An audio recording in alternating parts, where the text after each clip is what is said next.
guys, this is Scott over at The Versatile Guitarist. Today I want to show you 3 of my favorite Spanish waltzes condensed down into one song. I took the best parts and hopefully the easiest parts, put them together, got rid of the stuff that's too hard. The first waltz is a very easy one for beginners. Second one is definitely harder but really fun to play. And the third one's one of the most famous Spanish waltzes from the whole Spanish guitar universe. They're all in the key of E minor using the same type of harmony, so they work really well as one song. Let's check it out and I'll show you how to play it.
Now before we dive into these waltzes, let me show you just like the basic waltz groove that we need for the right hand in Spanish guitar. What we're going to do is play your ring finger on the high E string and your thumb on the low E string at the same time.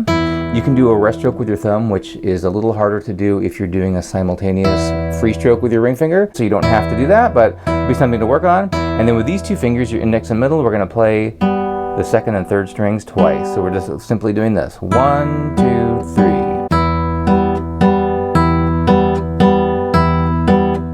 So if we were to apply this rhythm to the chords that we're hearing in these waltzes, we had an E minor chord, then an A minor, and a B7. By and large, that's what's happening in all those waltzes, and then back to E minor, and we're going to adjust our thumb according to the root of the chord. So we have E minor, now A minor, thumb just moves to the 5th string, B7, and then E minor. Now we can start alternating the bass.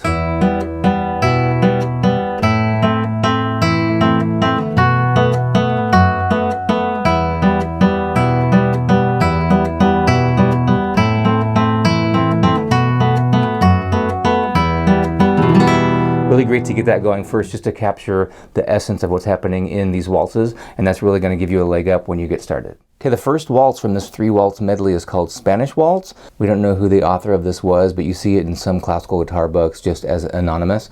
And it's a nice little piece. There's no barring and nothing really difficult. There's no slurs, hammer-ons, or pull-offs, anything like that. So it's pretty simple, and there's a lot of this stuff that we just did a second ago where we're playing these outer strings and this. We're going to see that a lot also in the next 2. So the only thing that we're really going to be holding here is a C chord and this modified B7, which we'll see in the next one.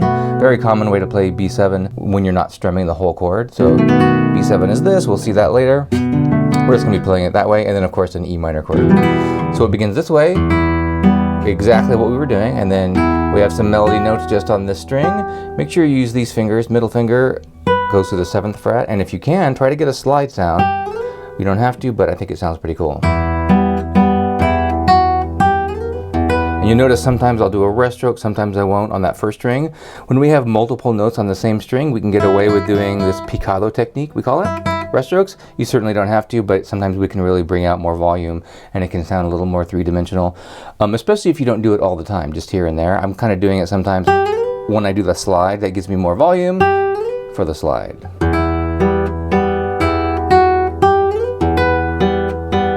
Open, now we go to the shape I was talking about. Leave it down, pinky plays the 3rd fret, and then we do a block chord with the thumb, these 3 fingers, all at the same time. And that's the first section. Here it is again. We need to repeat it anyway.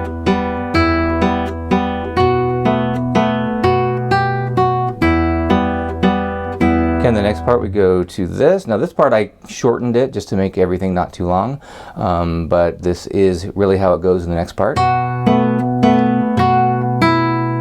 went open to there. Pinky's going to play this G note now.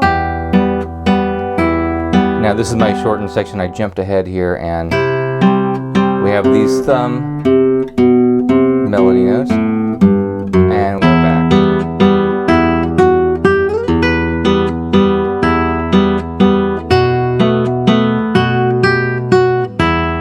And then at the end we have harmonics here on the 12th fret. If you don't know what harmonics are, you can just fret these any way you like. You could do a little bar if you had to. But harmonics is where we lay our finger lightly over the string, not in between the frets like we normally would, right on top of the fret, but don't press in really at all. Just kind of touch the string lightly. Make sure your finger's flat. Hit it a little harder than normal to get more volume, and it's going to ring out more. We do that, and then we try to add the thumb without a harmonic.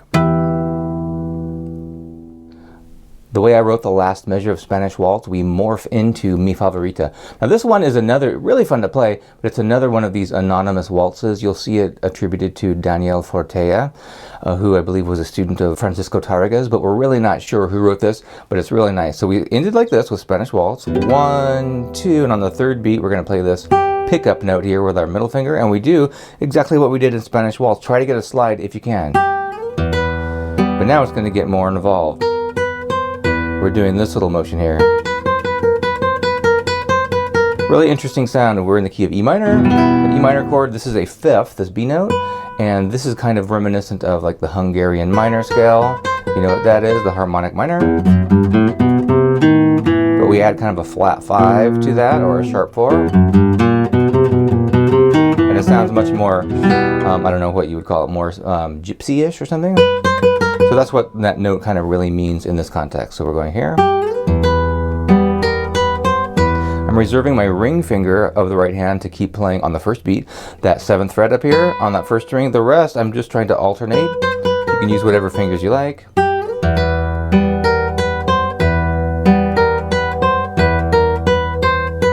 Right there, make sure that you jump on that open string or you're not going to make it in time. That open string should be us moving. And here's the shape again that we just saw. And now the kicker here is we got to go and then replace this ring finger with your middle finger so that we can get another one of those slide sounds. So coming again from here.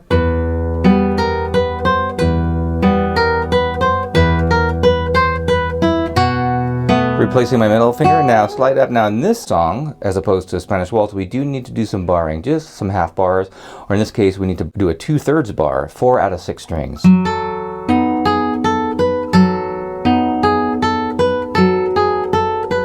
My pinky down here, and don't take your middle finger off because we need that to go and get another slide. And we need this middle finger as a guide finger to guide us down here to the 3rd fret. And in this song and the last one, we can really capitalize on the slide effect if you like. You don't have to, but I think it sounds pretty cool. Then we're back with the same finger.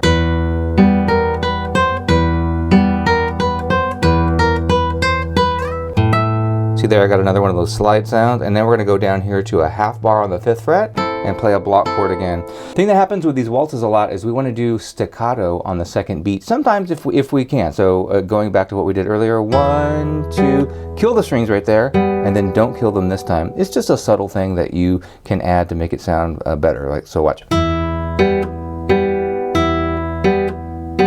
Instead of going, right? So I'm making the 2nd beat staccato and the 3rd beat not staccato. So coming from here we have 1, 2. I just let up right there on that to make it staccato, and then press it down and don't do staccato.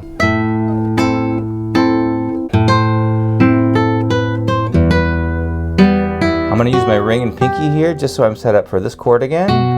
And then here we have to stretch, get the pinky here. Let this ring out as long as you can. And then we have an E minor chord, which we could play this way. Normally we play it like that, because your index was already down here anyway. We do a block chord, then our thumb plays here, and then there's that low G, and that takes us to Adelita. Okay, Adelita was written by the great Francisco Tárrega. Many, many great pieces. The guy, of course, who wrote Recuerdos, and he's got Capriccio, Automatic, just some really fantastic songs. And this is a famous waltz in E minor by him. I left out the B section, it's a little bit harder.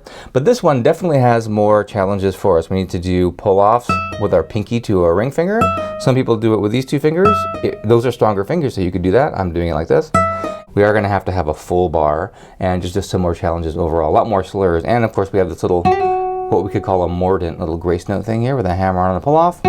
And you might have noticed that I made an extra section here. I took this main melody and I made it an octave lower just for some variation as we repeat it. So let's check it out. So pinky's on the 12th fret, and we're gonna have to do a pull off to the ring finger, so the ring finger should already be down. I see a lot of students do this and their ring finger wants to follow the pinky and go down, and you end up bending the string downwards and even bending it over the fret. We need to push against it with that finger just for the millisecond, nanosecond moment of that pull off to make it clear. And we're adding our thumb to this. Down here to the 7th fret. I did a rest stroke right there because that note needs to last a little bit longer. You don't have to do that, but rest stroke, and then, so we had our thing that we started with, this waltz idea. That thing is happening, but it's a lot more complicated, right? We're going similar to that, right? Now here, do a pull off from your pinky to the middle finger here, and we're gonna play the 7th fret of the 2nd string, so that one could already be down. Now the trick here is to really wheel around here and play these two notes, pinky on the 10th fret of the 4th string, got the 9th fret here, but we want to still hear this F sharp note if you can. There's like 3 voices going on here. We got the top one, that one's gonna last over this one, and then there's the bass note that's happening as well. Gotta really be on your fingertips for that. Now here we have our full bar. You'll see in a lot of fingerings, a lot of people do this pull off like that. I like to do it with my ring finger, even though we're kind of smushed in there, to make it easier, and I can more quickly get to this note. And if you played romanza before, which you absolutely have to play, that's a must play, we have to kind of do that kind of thing anyway, so we should be comfortable with that anyhow. I have these 3. Now here is where I do something different than the way it's normally written. The way you see it written is like this. But I like to go like this. It just allows me to do more rest strokes, and it kind of can get some slides in there, and it sounds to me more expressive. And by the way, you noticed in a lot of these I'm playing very freely, slowing down, speeding up, and I like to do it that way. That we can really get away with that as soloists. These 3 songs I think kind of lend themselves to that approach. So I'm going like this. That's a really quick hammer on and pull off with the 2nd finger there. And the low E string is going to play at the same time. The way we write it in the music, it looks like these are earlier and then it's the thumb, but that's just the way we have to write it. It's really the thumb and this note at the same time, and then as soon as we can, we just do this. Slide down here, open string, open, 3rd fret, 7th fret with your pinky, and that gives us a guide up to this. 2nd half. All the same stuff, except once we get here, we're going to leave that ring finger down, slide it down. We can get another slide sound if you like, and we play these 3 notes, and that is an E minor chord. Now in the 2nd half, you normally don't see it played this way. I did it an octave lower just for fun, so we're going. So luckily, instead of having this pull off, we're doing it with the middle to the index and the low E string again. Now we have this. Now that was very much like this. Okay, I'm down here, pinky on the 3rd string. Let that F sharp ring out and really get on your fingertip here for that E note. Now down here we'll play a B. This is based on a B7 chord. B and C up here, pull this off to the open string. 1st fret there, open G string, and now we're going to do this. And then we're back to that main part. So that was this. It's exactly the same notes as this. An octave lower. Those open strings give us a moment to get up here again.